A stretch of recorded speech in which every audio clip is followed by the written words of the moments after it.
Hello everyone, I welcome you all in my GS revision series. तो इस series में हम कवर कर रहे हैं जैसे कि एग्जाम में क्वेश्चन पूछा पूछा जाता है, ठीक है, जीएस के हर टॉपिक से। तो अब अभी हम पॉलिटी कवर कर रहे हैं। तो यहाँ पे मैं क्वेश्चन भी डिस्कस करता हूँ कि क्वेश्चन किस तरीके से एग्जामिनर पूछ रहा है, जिससे आपको एग्जामिनर का माइंडसेट पता चले, ठीक है। नेक्स्ट, साथ ही साथ एक्सप्लेनेशन में अदर टॉपिक्स को भी कवर कर रहा हूँ, मतलब अदर पार्ट्स को भी कवर कर रहा हूँ जहां से वो आपसे एग्जाम में क्वेश्चन पूछ सकता है। मतलब आपका क्वेश्चन बेस जो एग्जामिनर पूछेगा, साथ ही साथ आपका स्टैटिक पूरा का पूरा कवर हो जाएगा। इस सीरीज में लास्ट तक आप बने रहोगे तो आपका पूरा टॉपिक कवर होने वाला है, रिवाइज होगा प्रॉपरली और आपका एग्जाम पॉइंट ऑफ व्यू से भी आपको कवरेज मिल जाएगा, ठीक है। तो शुरू करते हैं। ये हम इस सीरीज में हम पढ़ेंगे पार्लियामेंट से रिलेटेड। तो पार्लियामेंट का पहला लेक्चर है। तो इसी तरीके से 4-5 लेक्चर आएंगे, उसमें कंप्लीट कवरेज होगा पार्लियामेंट का। Starting with first MCQ. At which stage does general discussion on bill takes place in Lok Sabha. Lok Sabha के अंदर कोई बिल प्रस्ताव रखा गया, तो उस पे जो जनरल डिस्कशन होता है ना, वो कौन सी स्टेज पे होता है, ये क्वेश्चन पूछेगा एग्जामिनर, ठीक है। तो जो जनरल डिस्कशन होता है ये सेकंड रीडिंग में होता है, ठीक है भाई। सेकंड रीडिंग में होता है, फर्स्ट रीडिंग में नहीं होता। फर्स्ट रीडिंग में बस इंट्रोडक्शन होता है। थर्ड रीडिंग पे फाइनल वोटिंग वगैरह होती है, ठीक है। जो सेकंड रीडिंग होती है उसके पहले पार्ट में ये जनरल डिस्कशन होता है, ठीक है। General discussion class by class discussion नहीं होगा, ओनली जनरल डिस्कशन जो ऑब्जेक्टिव है उसका, जो बिल का, उस पर डिस्कशन होगा, ठीक है। अब देख लेते हैं इसमें एक्सप्लेनेशन में और क्या से रिलेटेड मतलब आप पढ़ सकते हो, ठीक है। पहली जो रीडिंग होती है ना, फर्स्ट रीडिंग होती है, कोई डिबेट नहीं होती उस पे, बस इंट्रोडक्शन होता है। तो एग्जामिनर ये भी पूछ सकता है कि ऐसी कौन सी स्टेज होती है जिसपे कोई डिबेट नहीं होती, ओनली इंट्रोडक्शन होता है। तो वो होती है फर्स्ट स्टेज, ठीक है, फर्स्ट रीडिंग, ठीक है। सेकंड रीडिंग में बिल का जो ऑब्जेक्टिव होता है ना, प्रिंसिपल वाइज, उसको डिस्कस किया जाता है, ठीक है। क्लाउज बाय क्लाउज डिस्कस नहीं किया जाता, मतलब जनरल डिस्कशन होता है। तो जनरल डिस्कशन का क्वेश्चन था, जनरल डिस्कशन सेकंड स्टेज की, सेकंड रीडिंग की जनरल डिस्कशन वाले पार्ट फर्स्ट पार्ट में होता है, ठीक है। तो सेकंड रीडिंग में जनरल डिस्कशन होता है, ठीक है, जहां पे जो ऑब्जेक्टिव है बिल का और मेरिट्स है उस पर डिबेट होती है। फर्स्ट स्टेज में कोई डिबेट नहीं होती थी। सेकंड रीडिंग में प्रिंसिपल जनरल डिस्कशन, प्रिंसिपल जो उसके हैं बिल के, उस पर जनरल डिस्कशन होता है, उस पर डिबेट होती है, ऑब्जेक्टिव पे और मेरिट पे। और तो थर्ड, उसके बाद उसको प्रपोज किया जाता है रेफर करने के लिए सिलेक्ट कमेटी में, या फिर ज्वाइंट कमेटी में, या फिर सर्कुलेट किया जाता है पब्लिक ओपिनियन के लिए, ठीक है। ये इसकी सेकंड रीडिंग की दूसरी स्टेज है।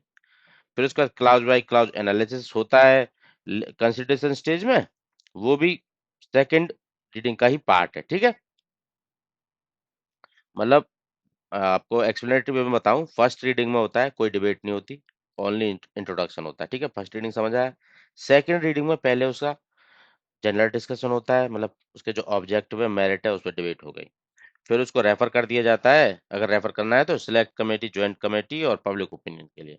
फिर उसके बाद जनरल डिस्कशन के बाद अब क्लाउज बाय क्लाउज, मतलब एक एक पार्ट पॉइंट को पकड़ के उस पर डिस्कशन होगा, डिबेट होगी, उसको बोलते हैं कंसिडरेशन स्टेज, ठीक है। ये भी सेकंड रीडिंग का ही पार्ट है, बट इसमें जनरल डिस्कशन नहीं होता, इसमें क्लाउज बाय क्लाउज डिस्कशन होता है, ठीक है। फिर लास्ट स्टेज जो आती है वो थर्ड स्टेज, जहां पे फाइनल आर्गुमेंट्स और वोटिंग होती है कि बिल को पास माना जाए या फेल माना जाए, ठीक है, ये वाली स्टेज, ठीक है। फर्स्ट स्टेज में कोई डिबेट नहीं, ओनली इंट्रोडक्शन। सेकंड स्टेज में दो पार्ट थे, जनरल डिस्कशन, फिर उसके बाद रेफर किया जाएगा सेलेक्ट कमेटी, ज्वाइंट कमेटी या फिर पब्लिक ओपिनियन के लिए। और थर्ड सेकंड वाला पार्ट था उसका कंसिडरेशन स्टेज में जाएगा, जहां पे क्लास बाय क्लास डिस्कशन होगा, और थर्ड रीडिंग में फाइनल आर्गुमेंट्स और वोटिंग होती है, ठीक है। तो टॉपिक भी कवर हो गया और क्वेश्चन भी कैसे कवर होता है वो भी होगा। लोकसभा का जो सेक्रेटरीट है वो किसके अंदर आता है? लोकसभा मतलब लोकसभा के जो एमपीज के लिए एक सेक्रेटरीट बना हुआ है, वो किसके अंदर आता है? तो लोकसभा मतलब यहाँ पे मिनिस्टर वगैरह का काम होगा नहीं भाई, लोकसभा के एमपीज के लिए इंटरफेरेंस हो जाएगा मिनिस्ट्री गवर्नमेंट से, तो प्राइम मिनिस्टर का ऑफिस तो बिल्कुल आंसर नहीं होगा। Ministry of home affair, minister हो गया यहाँ पे मिनिस्टर, मिनिस्ट्री ऑफ पार्लियामेंट, यहाँ भी मिनिस्टर आ गया। तो मिनिस्टर्स का कोई काम नहीं है इसमें, ठीक है। तो option A B D cut गए। तो speaker of Lok Sabha is secretariat, जो ये लोकसभा सेक्रेटरीट उसके अंदर आता है, स्पीकर ऑफ लोकसभा के अंदर। अब देख लेते हैं इस लोकसभा का स्पीकर मतलब सेक्रेटरीट करता क्या है। ये एक इंडिपेंडेंट रखा जाता है एग्जीक्यूटिव से। अब तीन जो ऑप्शन थे उसमें तीनों मिनिस्ट्री की बात थी, तो मिनिस्ट्री एग्जीक्यूटिव क्या मिनिस्ट्रीज, तो ये मिनिस्ट्री से इंडिपेंडेंट, मतलब तीन ऑप्शन अपने आप कट गए थे, तो स्पीकर के अंदर आ रहा था ये डायरेक्ट, ठीक है। Administrative control of speaker Lok Sabha के अंदर काम करता है। ये डिसाइड करता है अपॉइंटमेंट पे स्पीकर, जिसमें क्या क्या डिसाइड करता है, अपॉइंटमेंट किसकी करनी है, सर्विस रूल क्या होंगे, एडमिनिस्ट्रेटिव मैटर क्या होंगे, बजट रिक्वायरमेंट सेक्रेटरीट का, ये सब ठीक है। इंश्योर करता है separation of power and keep parliament staff independent from the government, ठीक है। मतलब एग्जीक्यूटिव से इनको दूर रखना है, सेपरेशन ऑफ पावर को बनाए रखना है, मेनली इसका पर्पज ये है, ठीक है। बाकी अपने काम वगैरह देखने के लिए, अटेंडेंस वगैरह देखने के लिए, ये सब देखने के लिए सेक्रेटरी काम करता है, ठीक है। What is the who was the first tribal speaker of Lok Sabha? Tribal community से स्पीकर बनने वाले पहले पर्सन कौन थे?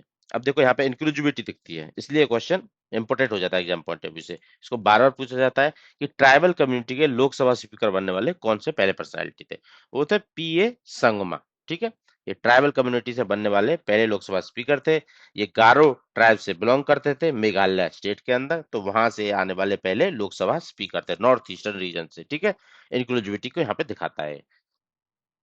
पीए संगमा, पुरनो अगितोक संगमा, ठीक है, मेघालय की गारो ट्राइब से। और ये रहते 96 से 98, मतलब 11th लोकसभा के टाइम पे। समझ आया? एग्जाम मतलब माइंडसेट देखो एग्जामिनर का क्या पूछेगा वो। नेक्स्ट क्वेश्चन पे आ जाता है, who was the first speaker of Lok Sabha जिसके against no confidence motion move हो गया? भाई रिमूवल का मोशन, मतलब जो स्पीकर है वो भी नो कॉन्फिडेंस मोशन से इम्यून नहीं है। ऐसा नहीं है कि नो कॉन्फिडेंस मोशन आप गवर्नमेंट के अगेंस्ट ही मूव कर सकते हो, वो आप स्पीकर के अगेंस्ट भी मूव कर सकते हो। तो क्वेश्चन ऐसा आ जाए ना, स्पीकर के against no confidence motion move किया जा सकता, नहीं किया जा सकता? तो किया जा सकता है। ये क्वेश्चन दिमाग में रखना। देखो स्पीकर तो मिनिस्ट्री का पार्ट भी नहीं है, फिर भी उसके against no confidence motion move किया जा सकता है। He is not immune from the no confidence motion, ठीक है। और ऐसा पहली बार किसके अगेंस्ट हुआ था? तो ये पहले हमारे लोकसभा के जो स्पीकर थे जीवी मावलंकर जी, उसके अगेंस्ट ऐसा हुआ था, ठीक है। जवाहरलाल नेहरू जी की गवर्नमेंट थी तब, 1952 से 56 के टाइम पे, जब गवर्नमेंट 1950 और 52 में इलेक्शन हुए थे, 52 में जब ये स्पीकर बने थे, तब इनके against no confidence motion move हुआ था 54 के अंदर, ठीक है। बट वही है कि स्पीकर के पास तो होना पड़ेगा, पास नहीं हुआ था ये मोशन, तो फिर उनको नहीं हटाया गया था, ठीक है। तो अल्टीमेट निकल के क्या आ रहा है? पर्सनालिटी का नाम जिसके अगेंस्ट ये मूव हुआ था पहली बार, और दूसरा ही इज इम्यून और not immune for not confidence motion, वो इम्यून नहीं है, ठीक है, क्योंकि मूव हो चुका है हिस्ट्री में ऑलरेडी, ठीक है। और उसको स्पीकर को हटाना है ना, तो उसको हटाने के लिए स्पेशल मेजोरिटी चाहिए होती है लोकसभा के मेंबर की, ठीक है। Special majority, you should know what 2/3 member and, ठीक है, स्पेशल मेजोरिटी क्या होती है। नेक्स्ट आ जाते हैं नेक्स्ट क्वेश्चन पे, provision relating to speaker's casting vote. अब देखो स्पीकर वोट कैसे करता है, ये आपको पता होना चाहिए लोकसभा में। फर्स्ट इंस्टेंस पे करता है, या फिर जब टाई हो जाता है तभी करता है। ये कास्टिंग वोट जो पूछ रहा है वो अंडर किस आर्टिकल के अंदर आता है, ठीक है, कि किस आर्टिकल में इससे डील किया हुआ है। देखो पहली बात तो जो वोट करता है लोकसभा का स्पीकर, ये न्यूट्रल पोस्ट होती है, ठीक है। तो आर्टिकल 100 के अंदर ये वोटिंग करता है। पहला तो ई क्वेश्चन आंसर हो गया इसका, ठीक है। कास्टिंग जो वोट करता है लोकसभा स्पीकर, आर्टिकल 100 के अंदर करता है। अब एक्सप्लेनेशन में और बता देता हूँ इससे रिलेटेड क्या इंपोर्टेंट हो सकता है, ठीक है। जो एक पहली बात तो ये न्यूट्रल रहना पड़ता है इसको, स्पीकर बनने के बाद किसी पार्टी को समर्थन नहीं करेगा कि भाई बीजेपी का वहां से चूज होके आऊं तो उन्हीं को समर्थन करूंगा, ऐसा नहीं। उसको न्यूट्रल, एक न्यूट्रल पोस्ट बना के रखना पड़ता है इसको, ठीक है। ये फर्स्ट इंस्टेंस पे कभी वोट नहीं करते, not vote in first instance, मतलब न्यूट्रल रह रहा है कि मतलब वो किसी पार्टी की तरफ नहीं है, मतलब उनको मौका भी नहीं दिया जाएगा भाई वोटिंग करने का। बट अगर बैलेंस हो गया, बैलेंस मतलब इक्वल वोटिंग हो गई किसी मोशन पे, रेजोल्यूशन पे या बिल पे, तो उस केस में क्या किया जाएगा? मतलब मान लो 100 मेंबर थे, 50 एक तरफ हो गए, 50 एक तरफ हो गए, अब टाई को तो ब्रेक करना पड़ेगा। तो ये उस सिचुएशन में वोटिंग करते हैं टाई को ब्रेक करने के लिए, और न्यूट्रल रहते हुए अपन को ये वोटिंग करनी होती है, ठीक है। Vote to break the tie. तो दो क्वेश्चन हो गए, फर्स्ट इंस्टेंस पे कभी नहीं करता, टाई को ब्रेक करने के लिए करता है, और आर्टिकल 100 के अंदर करता है। 3 पॉइंट से क्वेश्चन आ सकता है, तीनों कवर करा दिए, साथ साथ तक स्टैटिक पॉइंट ऑफ व्यू से भी कवर हो गया, ठीक है। नेक्स्ट क्वेश्चन पे आ जाते हैं, which of the following is the primary function of pro tem speaker. अब ये प्रोटम स्पीकर चीज क्या है भाई? अभी तो स्पीकर पढ़ रहे थे हम। प्रोटम स्पीकर का क्या मेनली फंक्शन है? ठीक है, प्रोटम स्पीकर बताऊंगा आपको क्या होता है, पहले इस क्वेश्चन का आंसर कर लेते हैं। प्राइमरी फंक्शन क्या है? देखो प्रोटम स्पीकर में बता ही देता हूँ आपको। प्रोटम स्पीकर क्या होता है कि जैसे एमपीज इलेक्ट होके आए, लोकसभा में, ठीक है। लोकसभा डिसॉल्व हो गई थी, ये टेन्योर खत्म हो गया था, जो भी, ठीक है।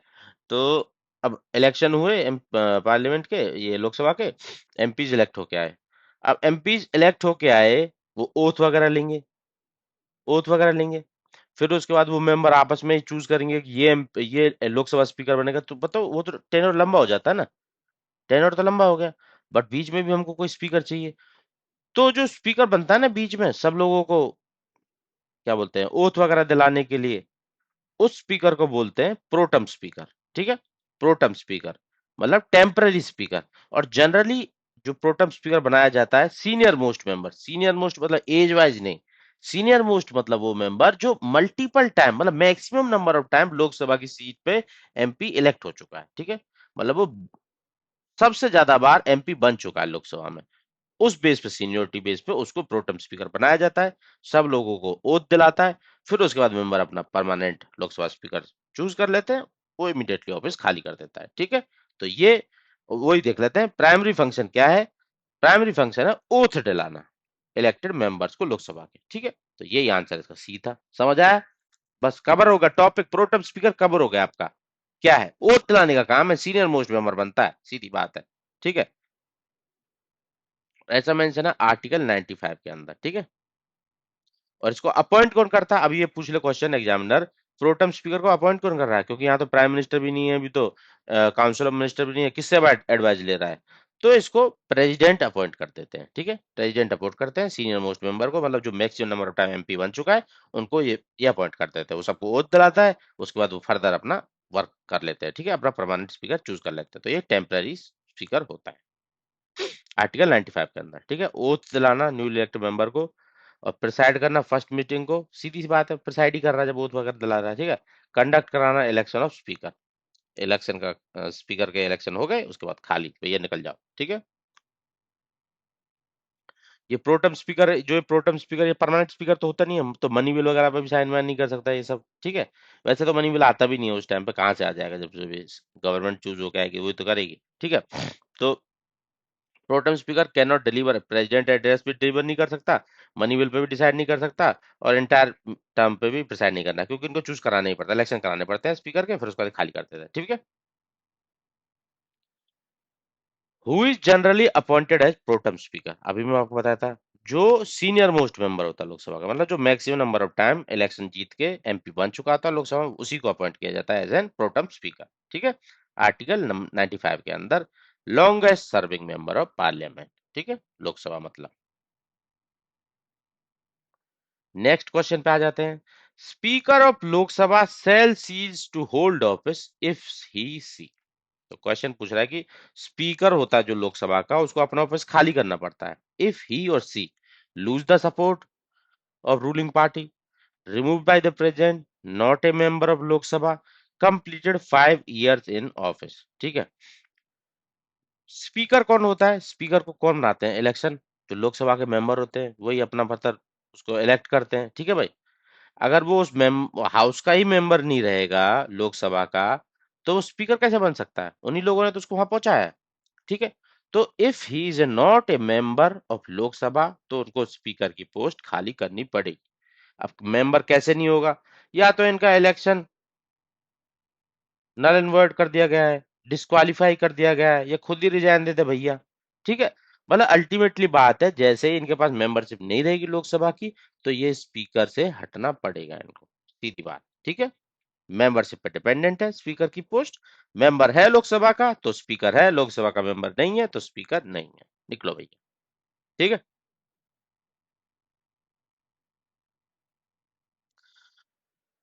आर्टिकल 93 और 94 में जो स्पीकर और डिप्टी स्पीकर से डील करते हैं, वहां पे ये सब मेंशन है, ठीक है। वहां भी थ्योरेटिकल वे में भी देख लेना एक बार। डिस्क्वालिफिकेशन, रेजिग्नेशन और अदर रीजंस की वजह से, ठीक है। नेक्स्ट एक और क्वेश्चन देख लेते हैं।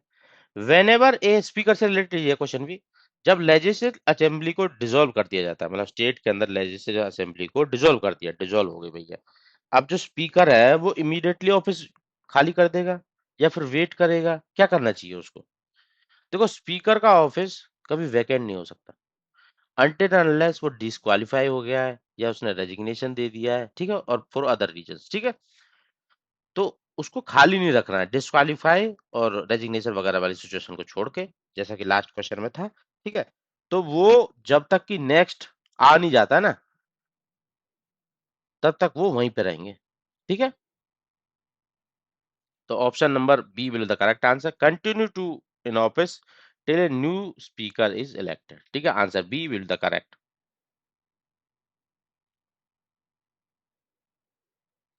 और ऐसा जैसा कि 94 में लोकसभा स्पीकर के लिए मेंशन है, वैसा ही स्पीकर जो लेजिस्लेटिव असेंबली के उसके लिए इंटरप्रेट करना पड़ेगा, ठीक है। नेक्स्ट क्वेश्चन पे आ जाते हैं। देखो ये मैं लास्ट दो क्वेश्चन का क्रक्स दिया हूँ। डिजोल्यूशन के केस में डिजोल्व होगी है तो स्पीकर वैकेंसी नहीं होना चाहिए, ऑफिस इमीडिएटली नहीं छोड़ेगा जब तक नया नहीं आएगा। अगर वैकेंट हो गया है तभी रिजाइन कर दिया उसने, रिमूव कर दिया गया है, special move, a seat of member of parliament shall be declared vacant if he she is absent from all meetings, meetings सब लिखा हुआ, ठीक है।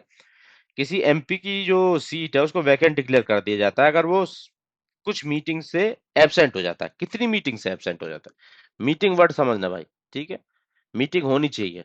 तो मीटिंग कितनी होनी चाहिए कि वो एब्सेंट हो जाए तो उसको अगेंस्ट उसको हटाया जा सकता है। ये सब लोग स्पीकर और साथ में स्पीकर और चेयरमैन जिस पार्टी का होगा, मतलब लोकसभा राज्यसभा, वो साथ में मेंबर से मिलकर उसको हटा देते हैं, ठीक है। तो इसके लिए नंबर ऑफ डेज रिक्वायर है। अगर 60 मीटिंग में नहीं आया ना लगातार, 60 मीटिंग उसमें मिस कर दी, तो उनको हटाया जा सकता है, ठीक है। अब ये डिपेंड करता है कि वो जो चेयरमैन जो मतलब उसके लोकसभा राज्यसभा के जो हेड है प्लस में वो मेंबर मिलकर क्या डिसाइड करते हैं, ठीक है। एब्सेंट मतलब उसको रिमूव किया जा सकता है अगर वो 60 मीटिंग से मिस कर गया है, ठीक है। ऐसा आर्टिकल 101 में मेंशन है, ठीक है, 60 मीटिंग मिस कर गया है तो। अब सिटिंग की बात हो रही है, ये मैं जो ऊपर जिस पे जोर डाला था, सिटिंग डेज को काउंट किया जाएगा बस। सिटिंग मतलब जब सेशन में बैठे हैं, ठीक है, सिटिंग हुई है, रिसेस और प्रोरोग वाले टाइम को इंक्लूड नहीं किया जाएगा। सिटिंग के डेज को काउंट किया जाएगा। 60 दिन हम मिले थे, तुम क्यों नहीं आए, सीधी बात, ठीक है। ऑटोमेटिक नहीं है, हाउस और स्पीकर साथ में मिलकर डिसीजन लेते हैं। नेक्स्ट क्वेश्चन पे आ जाते हैं। स्टैटिक भी आपका कवर हो रहा है, मैं फिर से जोर डाल रहा हूँ, और क्वेश्चन जो एग्जाम में पूछा जाएगा वो भी आपका कवर हो रहा है। फालतू में मत लेना टाइम, ऐसे मत सोचना कि मैं टाइम वेस्ट कर रहा हूँ। मैं जोर डाल रहा हूँ जहां पे क्वेश्चन आ रहे हैं। Which of the following state has only one seat in Lok Sabha, इनमें से कौन सा स्टेट है जिसमें बस एक ही सीट है लोकसभा की। अरे ऐसे स्टेट भी इंडिया के अंदर, चकरा गए होंगे आप लोग बहुत सारे लोग तो क्वेश्चन देख के नहीं कर पाओगे एग्जाम में ऐसा क्वेश्चन आएगा तो, क्योंकि ऐसे तो याद ही नहीं रखते, देखते ही नहीं है सब चीजें, तो छोटी छोटी चीजें। इसी स्टेट पीसीएस वाले बहुत क्वेश्चन पूछ लेते हैं, यूपीएससी पूछ लेता है। State has only one seat, जिसके अंदर एक ही सीट है लोकसभा की। तो ऐसे तीन स्टेट है। अब इन तीनों ऑप्शन में से कौन सा वो स्टेट है, सिक्किम वो स्टेट है, ठीक है। इसके अलावा दो स्टेट कौन से हैं, मिजोरम, उसके अंदर भी एक सीट है, सिक्किम के अलावा मिजोरम, और एक और स्टेट है नागालैंड, उसके अंदर भी एक सीट है। तो ये तीन स्टेट ऐसे हैं जिनके अंदर लोकसभा की ओनली वन सीट है, सिक्किम, मिजोरम, नागालैंड, ठीक है। सनम से याद रख लेना, सिक्किम ए साइलेंट, एन से नागालैंड, ए साइलेंट, एम से मिजोरम, सनम, ठीक है। सिक्किम, मिजोरम, नागालैंड, इन तीनों में बस एक ही सीट है। लोकेशन थोड़ा माइंड मैप में देख लेना, मैप आपको पता ही होगा नॉर्थ ईस्ट का, मैप ऐड करने की जरूरत नहीं थी इसलिए मैंने ऐड भी नहीं किया, ठीक है। ये तीन स्टेट है जिनमें ओनली वन सीट है लोकसभा की। इसके बाद कुछ यूटीज में भी वन सीट है भाई, उनका भी क्वेश्चन आ सकता है, तो वो भी नोट डाउन कर लो। चंडीगढ़ अपना हो गया, लक्षद्वीप और अंडमान दोनों हो गए इंडियन ओशियन के अंदर। चंडीगढ़ हो गया नॉर्थ में और पुडुचेरी हो गया साउथ में, ठीक है। अपने दोनों समुद्र वाले यूटीज, लक्षद्वीप और अंडमान निकोबार ईस्ट वेस्ट, और अपने ये दोनों चंडीगढ़ और पुडुचेरी, ठीक है। तो ये जो चार यूटीज है इनमें भी एक ही सीट है लोकसभा की। ये भी एग्जामिनर क्वेश्चन पूछ सकता है, आपको याद रखना पड़ेगा ये, अदरवाइज क्वेश्चन कन्वर्ट नहीं होगा, ठीक है। इसको याद रखने का तरीका है क्लैप, चंडीगढ़, लक्षद्वीप, अंडमान, पुडुचेरी, CLAP, इसको क्लैप से याद रख सकते हैं, ऊपर वाले को सनम से याद रख सकते हैं, ठीक है। उसमें ए साइलेंट कर देना। सिक्किम, मिजोरम, नागालैंड, चंडीगढ़, लक्षद्वीप, अंडमान, पुडुचेरी। ठीक है, नेक्स्ट क्वेश्चन पे आ जाते हैं। What is the normal term of Lok Sabha as provided in the constitution of India? Constitution of India में कितनी टर्म प्रोवाइड की है कि लोकसभा की नॉर्मल जो टर्म प्रोवाइड की है? 5 year from the first date of session. नहीं नहीं नहीं, सेशन वाला टर्म इसने गलत लिख दिया है। 5 साल की होती है, ठीक है, बट फर्स्ट सेशन डे से काउंट नहीं करते उसको। ये गलत बात इन्होंने बोल दिया है, चौराहे में। ठीक है, अगर ये यहीं लिख देते फर्स्ट मीटिंग डे से, वो बात सही हो जाती है। 5 year from the first meeting day, बीच में भी डिजोल्व हो सकती है, पर नॉर्मली हम बात कर रहे हैं, सब कुछ ओके चल रहा है। तो 5 साल from the first meeting day, तब से लोकसभा के टर्म को गिना जाएगा। ठीक है, फर्स्ट सेशन से नहीं। अभी ये इलेक्शन हुए, अभी सेशन हाउस सेशन में ही नहीं है, तो थोड़ा ना सेशन के टाइम तक वेट करोगे फिर दिन गिनना चालू करोगे। फर्स्ट मीटिंग से चालू कर देंगे दिन। फर्स्ट मीटिंग वर्ड होता है पहली बार मिलेंगे जब इलेक्ट होके आएंगे, तो उस दिन से 5 साल नॉर्मल टाइम टाइम में। बीच में भी डिजोल्व किया जा सकता है, पार्टियां गवर्नमेंट गिरती है, आप लोगों को जैसे देखा ही होगा। ठीक है, तो option number B will the correct answer, तो इसका इसलिए बी आंसर सही होगा। अगर यहाँ पे मीटिंग होता ना तो डी आंसर सही होता। ठीक है, आर्टिकल 83 में ये मेंशन है। ठीक है, और अब इससे रिलेटेड और भी मैं कुछ क्लॉज बता देता हूँ आपको फर्दर। जैसे 5 साल जो होता है ना टेनर, उसको एक्सटेंड किया जा सकता है। तो उसके लिए कुछ एक्स्ट्रा सर्कमस्टांसेस होते हैं, क्रिटिकल सिचुएशनल। जैसे कि नेशनल इमरजेंसी लग गई इंडिया में, ठीक है, इमरजेंसी लग गई, तो उस टाइम पे उसको बढ़ाया जा सकता है टेन्योर को, जो 5 साल का होता है, but only by law, law के थ्रू। ठीक है, ऐसा नहीं कि मन मर्जी इमरजेंसी लगाए जाओ बढ़ाए जाओ। एक्चुअल में सिचुएशन होनी चाहिए इमरजेंसी की, लॉ जस्टिफाइड करना चाहिए, उसके बाद ही आप बढ़ा सकते हो। और कितने टाइम के लिए एक बार में बढ़ा सकते हो टेन्योर को? 1 साल के, 1 साल से ज्यादा नहीं। एक बार में बस, जैसे 5 साल हो गए थे लगभग लगभग होने वाले थे, इमरजेंसी लगी हुई थी, तो 1 साल के लिए बढ़ा दो कि भाई 6 साल तक चले, मतलब ये 5 की जगह अब 6 तक चलेगी। ठीक है, 6 तक चलेगी। बट मान लो कि बीच में जैसे ही वो बढ़ाया, 5 साल खत्म होने ही वाला था, 1-2 महीने वाली बंद हो गई इमरजेंसी, तो उसके बंद होने के बाद 6 महीने के अंदर इलेक्शन करा देने। ऐसा नहीं कि 1 साल के लिए बढ़ा दिया तो 1 साल वेट करेंगे, एंजॉय करेंगे अपना गवर्नमेंट का, बाद में इलेक्शन कराएंगे। नहीं नहीं नहीं नहीं, जैसे ही इमरजेंसी सीज हो जाएगी उसके 6 महीने के अंदर इलेक्शन करा देने हैं। ठीक है, जैसे ही इमरजेंसी सीज हुई 6 महीने के अंदर इलेक्शन करा देते हैं। ये भी कुछ सिचुएशन है। ठीक है, इमरजेंसी लगने पे 1 साल के लिए बढ़ा सकते हैं, इमरजेंसी जैसे ही खत्म हुई तो 6 महीने के अंदर इलेक्शन करा देने हैं। ठीक है, ये 2 पॉइंट भी एग्जाम में काफी बार पूछे जाते हैं, तो उसको आप याद रख सकते हैं। यूटी जो होती हैं उनके पास किस हाउस में रिप्रेजेंटेशन होता है? ठीक है, देख लेते हैं। तो यूटीज के पास लोकसभा में रिप्रेजेंटेशन होता है नहीं होता? अभी मैं लास्ट एक क्वेश्चन कराया था कि कौन कौन सी यूटी हैं जिनमें ओनली एक सीट है लोकसभा के अंदर। क्लैब से मैं बताया था आपको, चंडीगढ़, लक्षद्वीप, अंडमान निकोबार, पीपल पुडुचेरी। तो लोकसभा में तो था, तो लोकसभा वाला तो होगा ही होगा। ठीक है, पर यहाँ पे लिखा ओनली लोकसभा या ओनली राज्यसभा, या दोनों, या दोनों में से किसी में नहीं। अब लोकसभा में तो था, तो डी तो आंसर नहीं होगा। ठीक है, अब राज्यसभा में है नहीं, ये चेक करना है भाई। अब ये ओनली राज्यसभा भी नहीं आएगा, क्योंकि ओनली लोकसभा में तो है ही ना क्लैप वाले में। तो मतलब ए हो सकता है या सी हो सकता है, मतलब राज्यसभा में भी हो सकता है। अब राज्यसभा में मेंबर चूज करने के लिए कैसे चूज होते थे? राज्यसभा में इनडायरेक्ट इलेक्शन होता था। राज्यसभा की मेंबरशिप लेने के लिए कुछ नॉमिनेट होके आते थे, और कुछ इनडायरेक्ट इलेक्शन होते थे, मतलब मैक्सिमम इनडायरेक्ट इलेक्शन, कुछ 12 लोग नॉमिनेट होके आते थे। इनडायरेक्ट इलेक्शन कौन करता था? स्टेट और यूटीज, जहां पे इलेक्टेड लेजिस्लेटिव असेंबली होती थी, वही तो, वो मेंबर ही तो चूज करते थे वहां पे जाकर, मतलब जहां पे हाउस रहता था। अब हाउस तो कुछ यूटी के अंदर भी है। कौन सी यूटी के अंदर? सोचिए, पुडुचेरी के अंदर है, दिल्ली के अंदर है, मतलब उनके पास भी मेंबर होंगे कुछ, राज्यसभा के अंदर होंगे, तो मतलब वहां से भी होंगे। ठीक है, तो मतलब राज्यसभा के अंदर भी मेंबरशिप है इनकी। ऐसा नहीं कि सबके पास है, पर है तो सही।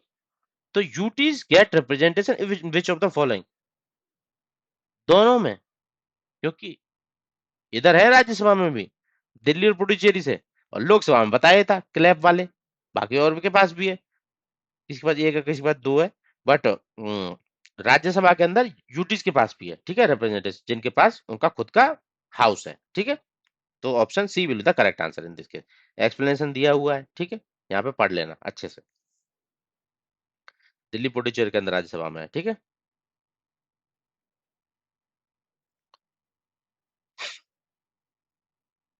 अब अगला क्वेश्चन आता है क्वारम। ये टर्म क्या होती है? कोई भी सिटिंग करनी है किसी हाउस में, तो उसके लिए कुछ क्वारम चाहिए होता है। क्वारम मतलब कि इतने आदमी तो आए भाई, तभी तो शुरू करेंगे। कोई आया ही नहीं, कोई एमपी एमएलए आया ही नहीं, तो क्या शुरू करें? कैसे वोटिंग करेंगे? अब 545 यहाँ पे लोकसभा के अंदर है, 200 कुछ वहां पे है, तो उसमें से कुछ आना तो चाहिए वोटिंग के लिए। 10 लोग आ गए, 10 लोग थोड़ा डिसाइड कर सकते हैं पूरे संसार, मतलब इंडिया का फेट। कुछ एक मिनिमम रिक्वायरमेंट रखी होगी कि इतने मेंबर तो आए, टोटल जो स्ट्रेंथ है, जो टोटल मेंबरशिप है हाउस की, उतना परसेंट तो आए। तो वो रखी गई है 1/10। 1/10 मेंबर चाहिए होते हैं किसी भी मीटिंग को, सिटिंग को शुरू करने के लिए। ठीक है, सिंपल बात। कोरम मतलब minimum number of person required to start the sitting of the house. ठीक है, 1/10 मेंबर, सिंपल। ठीक है, और आर्टिकल 100 के अंदर ये मेंशन है, और रूल बुक जो लोकसभा राज्यसभा की है उसके साथ भी रीड करती है। ठीक है, अगर 1/10 से कम है तो जो चेयरमैन होता है या स्पीकर होता है एडजर्न कर देता है हाउस को, जब तक कि मिनिमम स्ट्रेंथ रिक्वायर प्रेजेंट नहीं होगी। ठीक है, Lok Sabha must be convened at least once every, मतलब लोकसभा कम से कम इतने टाइम में एक बार तो मिलने आएगी ही आएगी भाई। ठीक है, तो एक टाइम पीरियड डिसाइड किया हुआ है, उसके हिसाब पे ये डिसाइड है कि साल में इतने बार तो मिलेगी मिलेगी। ठीक है, तो 6 महीने का टाइम डिसाइड किया हुआ है, 6 महीने के अंदर लोकसभा को एक बार मिलना ही पड़ेगा। तो इस हिसाब से साल में मतलब 2 बार तो मिलना ही पड़ेगा उनको, कुछ भी हो जाए, ऐसा कॉन्स्टिट्यूशनल रिक्वायरमेंट है। ठीक है, 6 महीने के अंदर उनको मिलना ही मिलना पड़ेगा, आर्टिकल 85 के अंदर। ठीक है, बट आप लोगों ने देखा होगा कि 3 बार मिलते हैं अपने, ये budget session, monsoon, winter session. वो बाई कन्वेंशन है, मतलब फॉलो करते आ रहे हैं, बट एज पर कॉन्स्टिट्यूशन 2 बार उनको मिलना पड़ेगा, मतलब 6 साल, 6 महीने से ज्यादा का डिफरेंस नहीं होना चाहिए दो सेशन के बीच में। ठीक है, आर्टिकल 85 के अंदर ये मेंशन है। आर्टिकल्स भी याद रखने हैं, और टाइम पीरियड, और दूसरा पर्सपेक्टिव उसका। ठीक है, और जनरली जैसा फॉलो किया जा रहा है 3 सेशन वाला पैटर्न। ठीक है,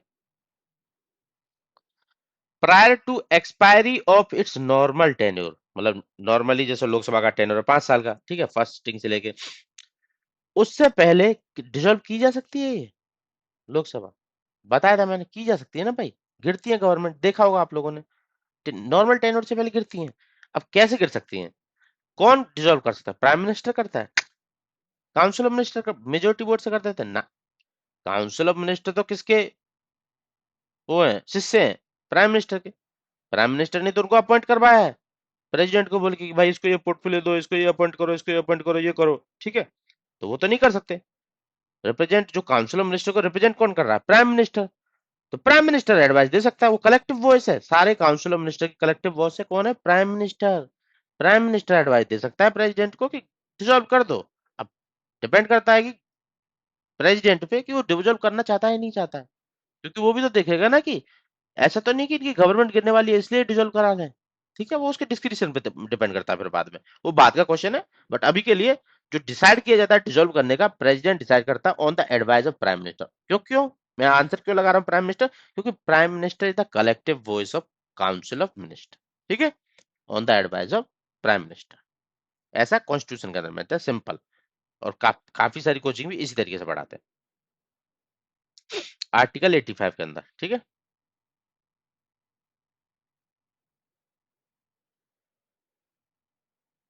रिजर्वेशन की बात देख लेते हैं। कुछ सीट्स रिजर्व होती हैं शेड्यूल कास्ट के लिए, शेड्यूल ट्राइब्स के लिए। ठीक है, अभी तो वुमेन्स के लिए भी आ रहा था 33 रिजर्वेशन वाला। ठीक है, तो अभी वो तो देखते हैं कब से शुरू होगा। But S C S T के लिए जो लोकसभा के अंदर रिजर्वेशन प्रोवाइड किया हुआ, किस आर्टिकल के अंदर मेंशन है? ठीक है, आर्टिकल किसके अंदर मेंशन है, ये क्वेश्चन ये पूछ रहा है। अब देख लेते हैं इसमें, अब रिजर्वेशन से रिलेटेड जितना भी डिस्कस कर लेंगे। तो ये मेंशन है आर्टिकल 330 के अंदर। ठीक है, लोकसभा के लिए जो रिजर्वेशन है एस सी एस टी का, 330 के अंदर में चला। अगर यहीं पे लेजिस्लेटिव असेंबली की बात होती ना, तो वो 332 होता, मतलब स्टेट लेवल पे 332 के अंदर एस सी एस टी के रिजर्वेशन, और जो सेंटर लेवल पे लोकसभा पे वो 330 के अंदर। दोनों तरीके क्वेश्चन आप कन्वर्ट कर सकते हो, स्टेट लेवल और सेंटर लेवल। ठीक है, नेक्स्ट देख लेते हैं। जो रिजर्वेशन है किस बेस, कैसे रिजर्वेशन होता है, मतलब कितना परसेंट देंगे? Proportional to their population. जिस भी रेस्पेक्टिव स्टेट और सिटीज के अंदर होंगे, कितनी पॉपुलेशन होगी, उसके बेसिस पे सीटें, जो एमपी एमएलए की सीट होंगी, उनको उस प्रोपोर्शन में उनको रिजर्वेशन दे दिया जाएगा। ठीक है, बेस्ड ऑन देयर पॉपुलेशन। अब देख लेते हैं कि ये जो रिजर्वेशन है क्या ये कंटिन्यू चलता है? एक बार रिजर्वेशन दे दिया आर्टिकल 330 के अंदर, क्या मतलब चलता ही रहेगा क्या? नहीं नहीं, इसके लिए अमेंडमेंट आते रहते हैं। अमेंडमेंट के थ्रू उसको टेन्योर को बार बार 10 साल के लिए बढ़ाया जाता है, ठीक है। हर बार 10 साल के लिए बढ़ाया जाता है, जब तक ऐसी कंडीशन नहीं आ जाए कि अब रिजर्वेशन की जरूरत नहीं है, तब इसको खारिज कर दिया जाएगा। बट अभी के लिए ये चलता आ रहा है। As per the latest amendment 104 के लिए इसको 2030 तक के लिए एक्सटेंड कर दिया गया, तो 2030 तक कोई टेंशन लेने की जरूरत नहीं, रिजर्वेशन चलता रहेगा। आर्टिकल 104 अमेंडमेंट, ठीक है, 104वें अमेंडमेंट के अकॉर्डिंग, ठीक है, 2030 तक चलेगा ये। तो क्वेश्चन ये भी पूछ सकते हैं 2030 तक चलने का मतलब टाइम पीरियड कब है, कब तक के लिए एक्सटेंड कर दिया गया 2030 तक के लिए, किस अमेंडमेंट के थ्रू, 104 में, ठीक है। एक कैंडिडेट को लोकसभा के लिए जो असेंबली का इलेक्शन हुआ, अगर उसमें वो लूज हो जाता है, तो जो उसने सिक्योरिटी डिपॉजिट दिया था ना स्टार्टिंग में इलेक्शन लड़ने के लिए कुछ अमाउंट का, तो वो उसका वो पैसा ना फोरफिट हो जाएगा, मतलब उसको जो इलेक्शन कमीशन वापस नहीं करने वाले। तो वापस तभी करेंगे जब वो minimum number of vote secure करेगा। मिनिमम नंबर ऑफ वोट कितनी होती है? 16.66%। और 16.66% कितना होता है? 1/6 of the total vote. Vote इतनी वोट गिरी, उसमें से एक 1/6 वोट तुम्हारे पास आएंगे, मतलब 16.66% वोट लाए, तभी आपका पैसा वापस मिलने वाला है। अदरवाइज रिइम्बर्स नहीं होने वाला है, ठीक है। सिंपल बात। और ऐसा कहाँ पे? जहां पे इलेक्शन होते हैं, रिप्रेजेंटेशन ऑफ पीपल एक्ट 1915 के अंदर ये मेंशन है, सीधा सीधा, ठीक है। नेक्स्ट क्वेश्चन पे आ जाते हैं। For a Lok Sabha election, Lok Sabha के इलेक्शन के लिए एक नॉमिनेशन पेपर भरना पड़ता है। उसको जो लोकसभा के इलेक्शन के लिए, मतलब मैं एमपी बनने के लिए इलेक्शन लड़ने के लिए जा रहा हूँ, एक नॉमिनेशन पेपर भर के मेरे को इलेक्शन कमीशन को देना पड़ेगा, ठीक है भैया, देना पड़ेगा। तो उसको फाइल कौन कर सकता है? या तो वो जो कैंडिडेट है वो जाके फाइल कर सकता है। अगर वो फाइल करने जा रहा है ना, तो उसको सिग्नेचर चाहिए एक इलेक्टर का। इलेक्टर मतलब मैं इस कॉन्स्टिट्यूंसी से लड़ने वाला हूँ, मतलब मैं बनारस से लड़ने वाला हूँ, तो वहां पे कोई वोटर होगा जिसको इलेक्टर बोलते थे, जो इलेक्ट करता है लोगों को, वो वोटर होगा, वो साइन करेगा एज एन प्रपोजर, ठीक है।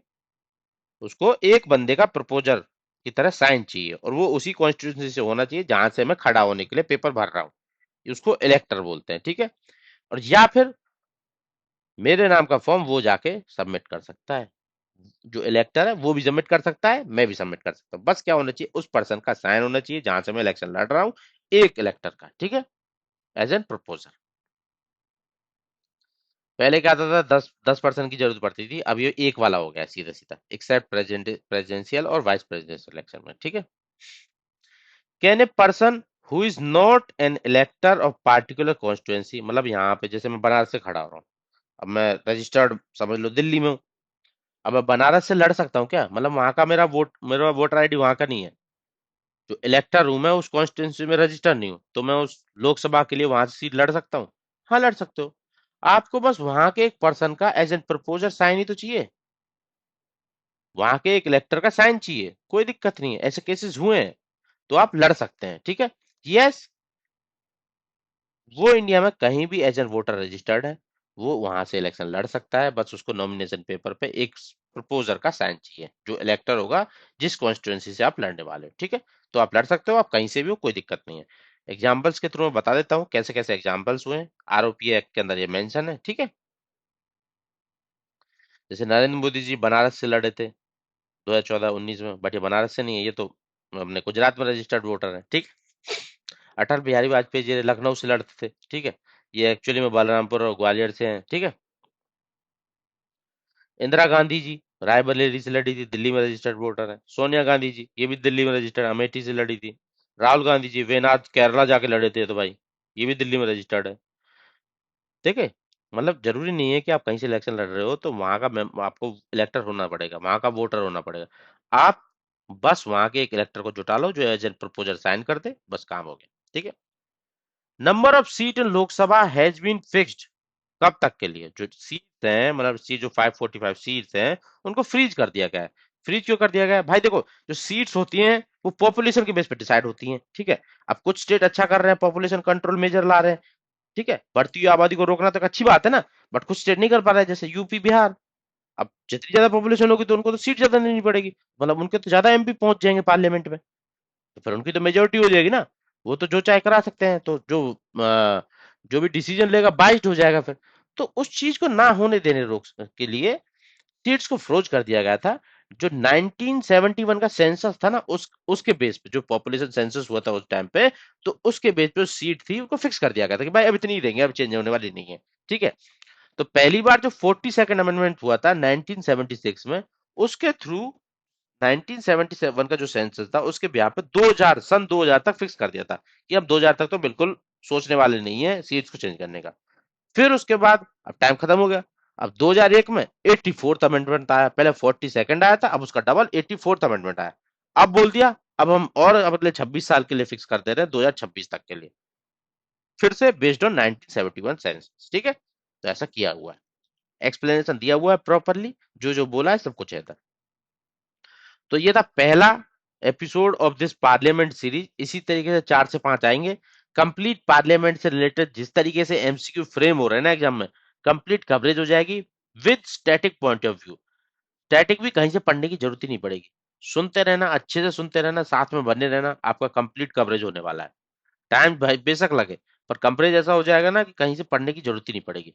और इसकी पीडीएफ की लिंक बता दूंगा डिस्क्रिप्शन में, डाउनलोड कर लेना, खुद से प्रैक्टिस कर लेना, और साथ साथ जो थ्योरी मैंने इसमें ऐड की है ना एक्सप्लेनेशन में, वो भी एक थ्योरी है ही, उसको पढ़ लेना, आपका पूरा टॉपिक कवरेज हो जाएगा। चलिए मिलते हैं नेक्स्ट एपिसोड।